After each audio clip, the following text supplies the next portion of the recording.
तो आज हम जिस किताब के पन्ने पलटने वाले हैं वो कोई आम कहानी नहीं बल्कि भारतीय राजनीति का एक आईना है, मन्नू भंडारी का महाभोज। और हमारे पास इसके कुछ अंश हैं जो एक बहुत ही बेचैन करने वाला सवाल उठाते हैं। कहानी की शुरुआत होती है सरोहा नाम के एक गांव से। वहाँ चुनाव का माहौल एकदम गर्म है और तभी एक युवक बिसु उसकी लाश मिलती है। और ये बस एक मौत नहीं है, ये एक राजनीतिक भूचाल की कह सकते हैं पहली दस्तक है, क्योंकि कुछ ही दिन पहले उसी गांव के हरिजन टोले में आग लगा दी गई थी। तो माहौल में पहले से ही जहर घुला हुआ है। ऐसे में बिसु की लाश मिलना, वो भी एक दलित युवक की, ये एक चिंगारी है, एक ऐसी चिंगारी जो पूरे प्रदेश की सियासत में आग लगा सकती है। बिल्कुल। तो आज हम इन अंशों के जरिए एक सवाल का पीछा करेंगे कि जब एक त्रासदी राजनीति के मैदान में उतरती है तो क्या सच की कोई कीमत बचती है या वो भी बस एक मोहरा बनकर रह जाता है। चलिए इस शतरंज के खेल को समझने की कोशिश करते हैं, है ना।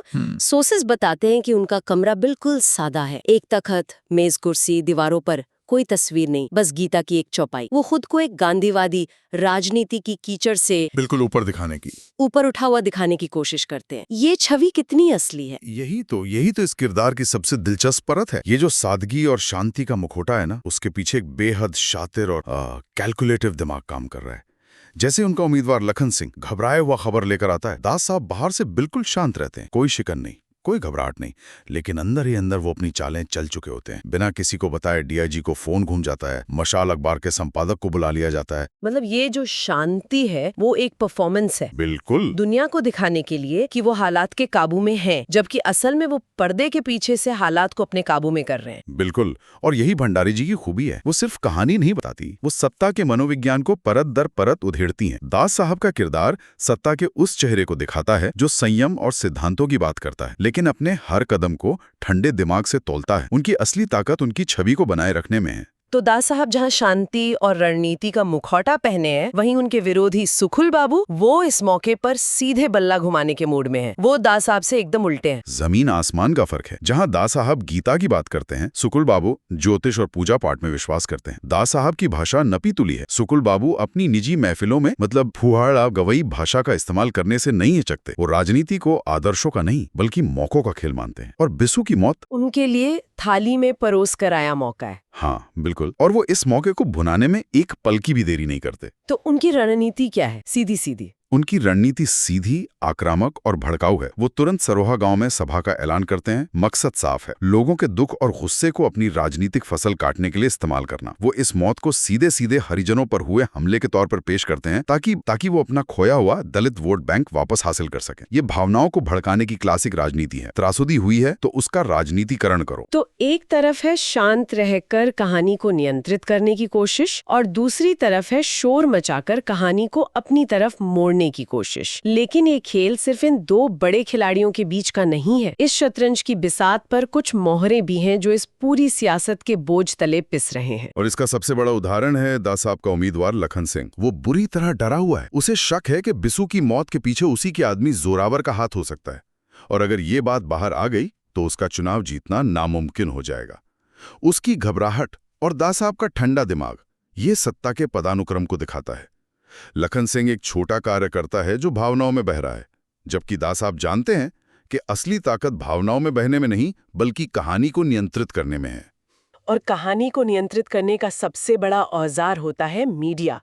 यहीं पे मशाल अखबार के संपादक दत्ता बाबू की एंट्री होती है। दास साहब का उन्हें बुलाना और उनसे बात करने का तरीका वो कमाल का है।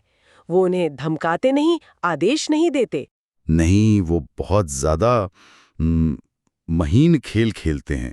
ये मीडिया मैनेजमेंट का एक मास्टर क्लास है, कह सकते हैं। पहले वो दत्ता बाबू की तारीफ करते हैं, उनके अखबार को निष्पक्ष और साहसी बताते हैं। फिर वो बड़ी चालाकी से उन्हें याद दिलाते हैं कि अखबार को सरकार से कितने विज्ञापन मिलते हैं। ये एक छिपी हुई धमकी है, और आखिर में वो इसे कर्तव्य और जिम्मेदारी का जामा पहना देते हैं। वो कहते हैं कि एक छोटी सी घटना से प्रदेश की शांति भंग नहीं होनी चाहिए, और इसमें मीडिया की बड़ी भूमिका है। तो दास साहब की असली कला आदेश देने में नहीं बल्कि कहानी को इस तरह से आकार देने में है कि संपादक खुद वही छापता है जो दास साहब चाहते हैं। सत्ता का असली खेल सीधे नियंत्रण में नहीं बल्कि धारणा के प्रबंधन में है। आपने बिल्कुल सही पकड़ा। और नतीजा देखिए, जो मशाल अखबार बिस्सू की हत्या पर एक सनसनीखेज भड़काऊ खबर छापने जा रहा था, अगले दिन उसके पहले पन्ने की हेडलाइन बदल जाती है। खबर हत्या से आत्महत्या की तरफ घूम जाती है और साथ में दास साहब के उठाए गए कदमों की तारीफ होती है। एक ही रात में एक फोन कॉल और एक मुलाकात से सच का गला घोट दिया गया और एक नया सच गढ़ दिया गया। सोचकर ही अजीब लगता है कि एक इंसान की जिंदगी और मौत की कीमत बस एक उपचुनाव में कुछ हजार वोट बनकर रह जाती है। लेकिन दास साहब की मुश्किलें सिर्फ सुकुल बाबू या मीडिया तक ही सीमित नहीं हैं। उनके अपने घर में भी आग लगी हुई है। हाँ, उनकी अपनी ही पार्टी में एक गुट उनके खिलाफ सिर उठा रहा है और इसका नेतृत्व कर रहे हैं शिक्षा मंत्री लोचन भैया। ये वो लोग हैं जो पार्टी की नीतियों से नाखुश हैं और उन्हें लगता है कि दास साहब बहुत नरम पड़ गए हैं। बिस्सू की मौत की ये घटना उनके लिए भी एक मौका है दास साहब पर दबाव बनाने का, उन्हें कमजोर करने का। तो यहाँ आदर्शों की लड़ाई है या ये भी सत्ता का ही एक और खेल है? उपन्यास के अंश तो ये शरह करते हैं कि ये आदर्शवाद का चोला पहने हुए विशुद्ध सत्ता का खेल है। लोचन भैया और पार्टी अध्यक्ष अप्पा साहब के बीच की जो बातचीत है वो ये साफ कर देती है। अप्पा साहब पार्टी की एकता और चुनाव की दुहाई देते हैं, लेकिन लोचन भैया का गुट जानता है कि यही वो नाजुक मौका है जब वो अपनी मांगे मनवा सकते हैं।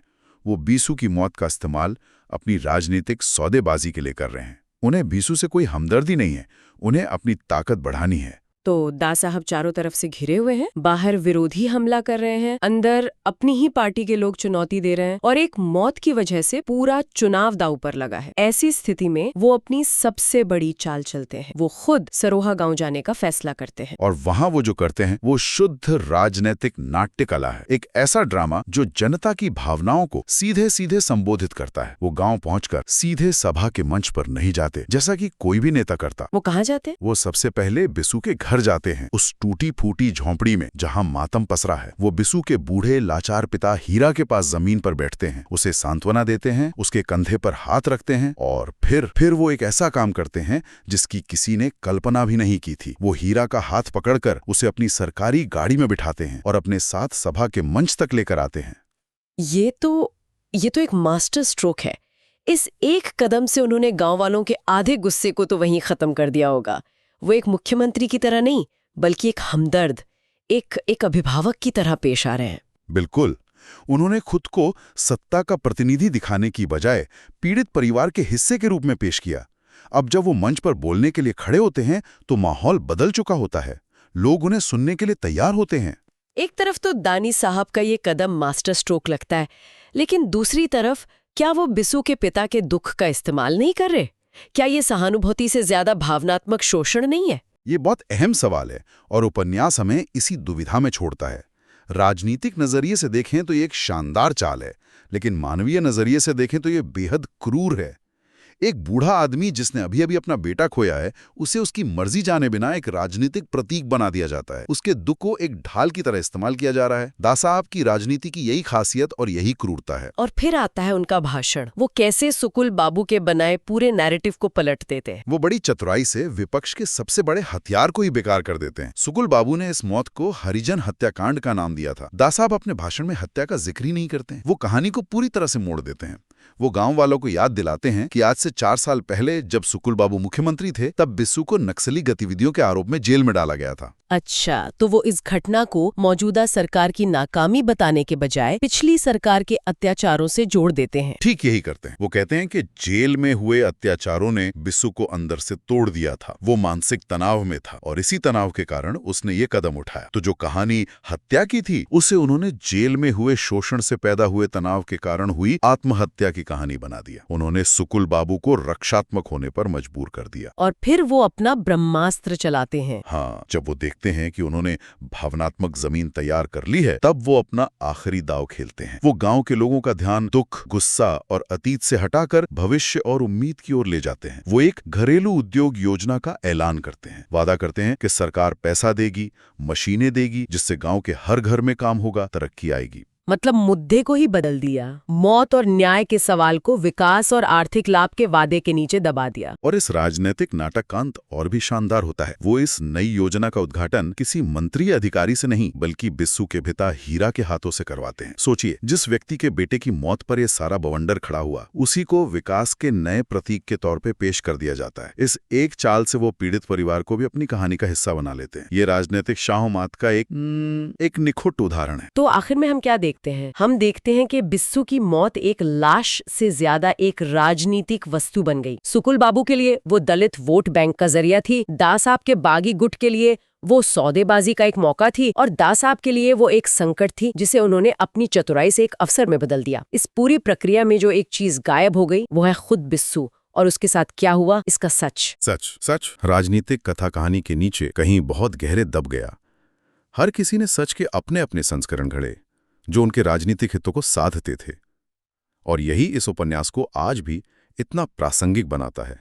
यह दिखाता है कि सत्ता की अपनी एक भाषा होती है, अपनी एक नैतिकता होती है, जहां सच, न्याय और मानवीय भावनाएं अक्सर सबसे पहले विक्टिम्स होती हैं। तो कहानी के इन अंशों के अंत में दास साहब गांव से चले जाते हैं और माहौल पूरी तरह से उनके पक्ष में है। वो चुनाव लगभग जीत चुके हैं। और यहीं से एक विचार मन में आता है जो हमें सोचना चाहिए। उपन्यास के ये अंश इस मोड़ पर खत्म होते हैं कि दास साहब के आदेश पर एसपी सक्सेना नाम का एक ईमानदार अफसर एक निष्पक्ष जांच करने के लिए गांव पहुंचता है। लेकिन ये सब देखने के बाद कि कैसे दास साहब पहले ही मीडिया और जनमत को नियंत्रित कर चुके हैं, कैसे उन्होंने गांव में जाकर आत्महत्या की थ्योरी को स्थापित कर दिया है, और कैसे उन्होंने पीड़ित परिवार को भी अपने साथ मिला लिया है, ये सोचने पर मजबूर करता है। क्या ये जांच वाकई बिस्सू को न्याय दिलाने के लिए है, या ये उस कहानी पर मुहर लगाने की आखिरी कोशिश है जिसे सत्ता पहले ही लिख चुकी?